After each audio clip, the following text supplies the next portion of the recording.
結婚における最良の選択肢の一つは何でしょうか？あなたは芸術的な女性を選ぶことができます。なぜですか？芸術的な女性は創造的です。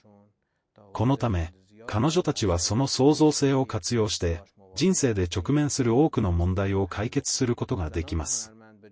彼女たちは細部に細心の注意を払います。男性が大きな絵を描く傾向があるため、これは人生において非常に重要です。女性が細部に焦点を当てるとき、彼女たちはパートナーにとって素晴らしい補完となることができます。彼女たちはあなたを最高の形で表現することができます。